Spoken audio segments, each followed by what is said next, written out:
Tem a palavra, Vossa Excelência.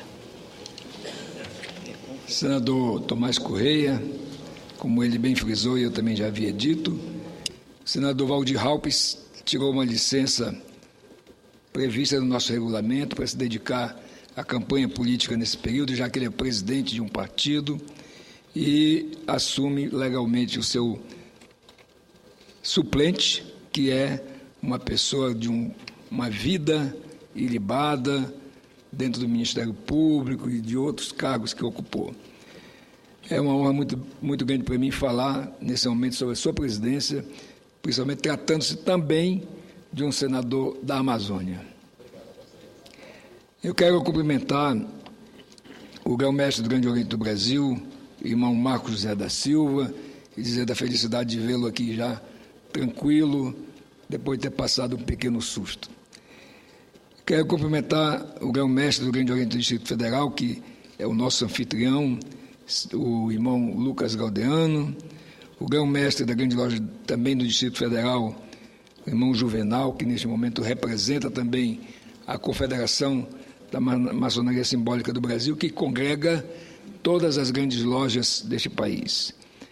Cumprimentar também o irmão José Simeone, presidente da Confederação Maçônica do Brasil, Comab, cumprimentar o jovem mestre conselheiro nacional do Supremo Conselho da Ordem de Molay, agradecendo pela comenda hoje me dada, o sobrinho Mateus Schluter, cumprimentar também o nosso irmão, membro da Grande Loja Unida da Inglaterra, John Wade, e quero cumprimentar também a todo o corpo diplomático aqui presente, que já foi mencionado da presidência, os irmãos que são membros dos poderes maçônicos de justiça, irmão José Jesus aqui presente, do judiciário, aliás, do legislativo.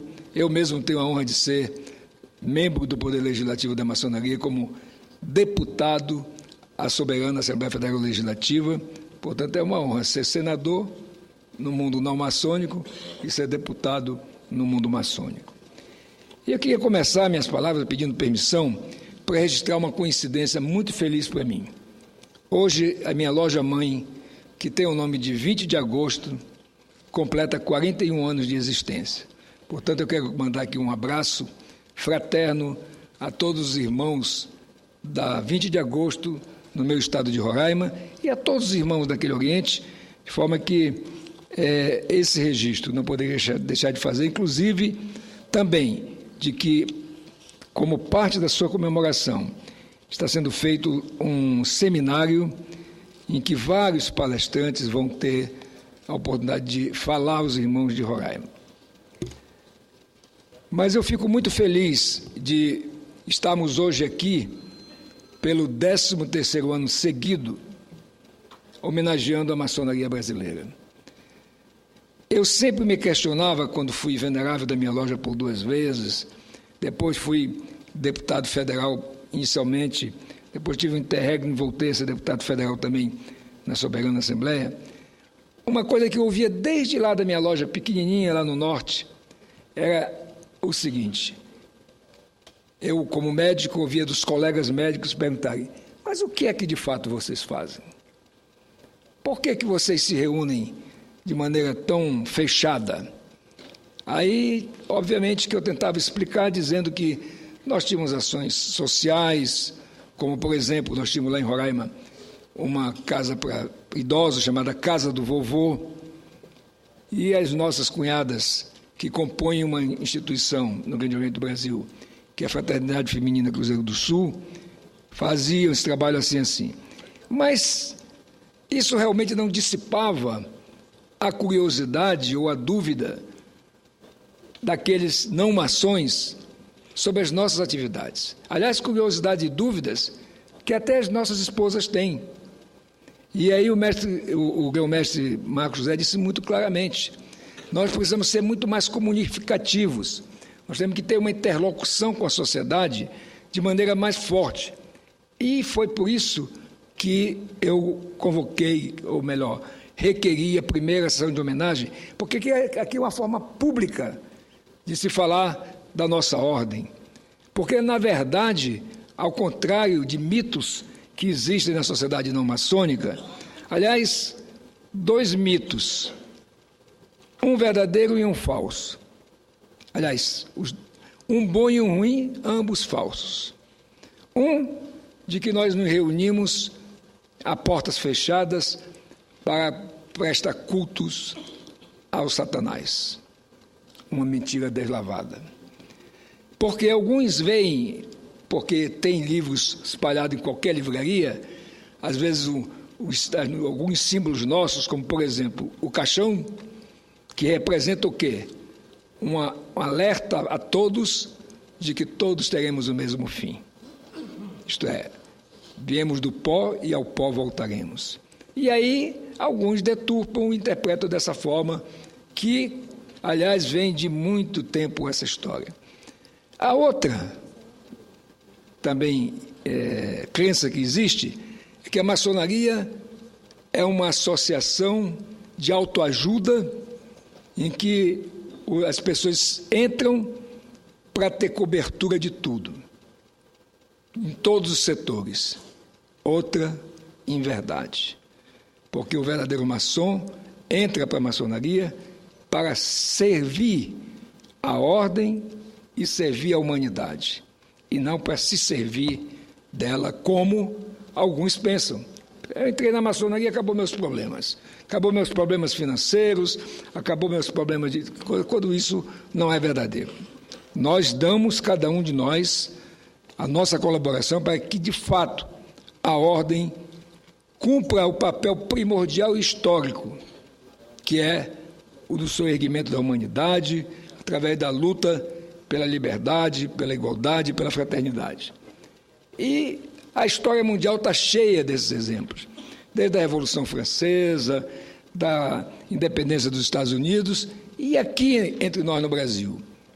A independência do Brasil, feita de maneira brasileira muito sábia, por sinal. Não derramamos uma gota de sangue para que José Bonifácio e Gonçalves Leite trouxessem... É bom lembrar, José Bonifácio era ministro do imperador. Ele e outros convenceram o imperador a vir ser maçom, elegeram no grão-mestre do Grande Oriente do Brasil e, como foi dito, se não estou enganado, pelo presidente da Comab, no dia 20 de agosto, dentro de uma loja maçônica, se acertou a independência do Brasil, que somente algumas semanas depois foi tornado público pelo famoso grito do Ipiranga, pelo então grão-mestre Dom Pedro I. Da mesma forma, fizemos um trabalho maçônico, fraterno, persistente, justamente em busca da liberdade e da igualdade, ao trabalhar e conseguir a abolição da escravatura.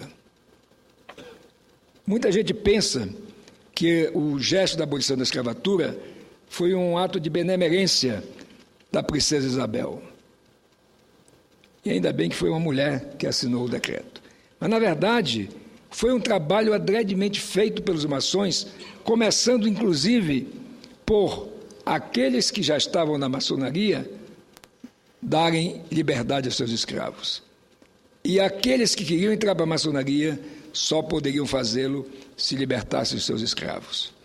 E foi nesse trabalho, inclusive, no parlamento, onde se destacaram inúmeros maçons negros, que lutamos e conseguimos a independência, a abolição da escravatura.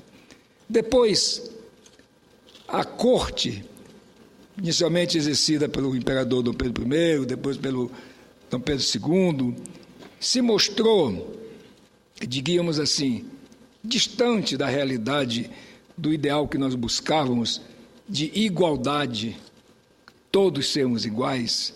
Então, o exemplo dos Estados Unidos, de uma república, inspirou os maçons ilustres daquela época, à frente o grão-mestre Marechal Deodoro da Fonseca, que proclamou a república junto com um grupo de irmãos. Muito bem, fatos incontestáveis, por qualquer historiador, por qualquer estudioso. Mas, no entanto, se nós olharmos de lá para cá, nós temos feito bons trabalhos, é verdade. Temos muitas lojas que são exemplos de trabalho bem feito, através de manutenção de creches, de manutenção de asilos para idosos, até lojas ou orientes que mantêm hospitais, que mantêm fundações para formação profissional de jovens pobres, mas, como disse o soberano grão-mestre, nós temos muito mais força para fazer muito mais. Nós somos uma instituição, e se somarmos as três, somos uma instituição que tem o melhor capital humano, porque nós temos entre nós advogados, médicos, economistas, professores e também pessoas simples. Isso demonstra exatamente a possibilidade do capital humano que nós temos. Ora, se lá atrás, nesses feitos que eu citei, quando a comunicação era feita a cavalo, as pessoas tinham que se deslocar a cavalo para levar uma mensagem de um lugar para outro, imagine agora, em pleno século XXI, com esse capital humano que nós temos, com a rede física de lojas por esse Brasil afora, que nenhuma outra instituição tem, e mais ainda, uma instituição que é uma organização de fato não governamental, porque nós não vivemos às custas de verbas do governo. Se nós soubéssemos agir, ou agir melhor no que tange a fazer de fato um movimento coordenado nacional, nós poderíamos alcançar vários projetos condizentes com a nossa capacidade, tanto intelectual, como de disposição, como de rede física. Imaginem se todas as lojas do Brasil, em determinado horário, porque dificilmente nos reunimos de manhã e à tarde, pudessem colocar os seus prédios, os seus templos à disposição de escolas. E por que nós mesmos não termos uma rede de ensino? Porque nós mesmos não temos. Se várias outras instituições têm, como é o caso da Igreja Luterana, da Igreja Católica, da Igreja Adventista, várias outras instituições têm. Capital humano nós temos. E fazer isso nós conseguiríamos, inclusive, em parceria com o governo federal, com os governos estaduais e com os governos municipais. Uma outra coisa importante para nós pensarmos em agirmos externamente é justamente nos comunicar com a sociedade. É justamente o que nós estamos fazendo hoje aqui pela 13ª vez, o 13º ano, é dizer para a sociedade que nós fazemos, de fato, somente o bem. Nós não temos nada a esconder de ninguém. Aí, mas por que se reúnem tão fechados? Apenas por uma tradição, apenas por uma questão que vem lá das eras remotas, quando nós fomos perseguidos e íamos para a fogueira da Inquisição, como foi o caso do patrono da Ordem de Molay, nós tínhamos que nos esconder mesmo. E aí, para nos identificar, nós tínhamos sinais, toques e palavras. Agora, a doutrina que nós pregamos e que nós praticamos, ela está disponível em todas as livrarias, escritas por irmãos maçons, por pessoas, historiadores não maçônicos, que mostram claramente, no mundo todo, do que nós fizemos e que somos capazes de fazer. Então, nesse particular, eu defendo que nós precisamos ter urgentemente uma rádio e uma televisão de âmbito nacional. É impossível? Não. Vou repetir de novo. A Igreja Católica deve ter umas 5, Rede Vida e tantas outras, Canção Nova, que estão aí funcionando. Rádios. Nós poderíamos ter em cada estado poderíamos ter uma rádio comunitária. A rede de ensino, já falei. Importante também que, para fazermos essas atitudes externas, nós temos que nos fortalecer internamente. Ninguém pode fazer um trabalho hercúleo, aliás, se não nos fortalecermos internamente. E qual seria esse fortalecimento interno? É que nós podemos, por exemplo, tivéssemos os irmãos que entram para a ordem e que têm que tirar do bolso para contribuir para tudo que é feito pela ordem, o que é bom, é bonito, é um ato de realmente voluntariado, mas nós podíamos ter, por exemplo, plano de saúde e plano de previdência para os irmãos e para a família, de forma que pudesse dar a eles, na maturidade ou numa invalidez ou num infortúnio, a tranquilidade de ter isso. Da mesma forma, se nós fizéssemos uma rede nacional de ensino, implantássemos uma televisão, uma rádio, nós teríamos condições, inclusive, de gerar empregos para os próprios irmãos. E também contratar pessoas especializadas naquela questão. O que eu acho muito importante é que nós, além de celebrarmos, e devemos continuar celebrando, o nosso passado, nós possamos nos sintonizar com o século XXI. Um século da comunicação global.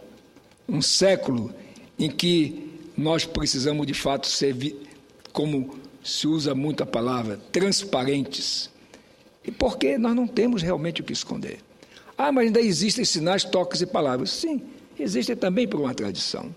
Mas existem também por necessidade.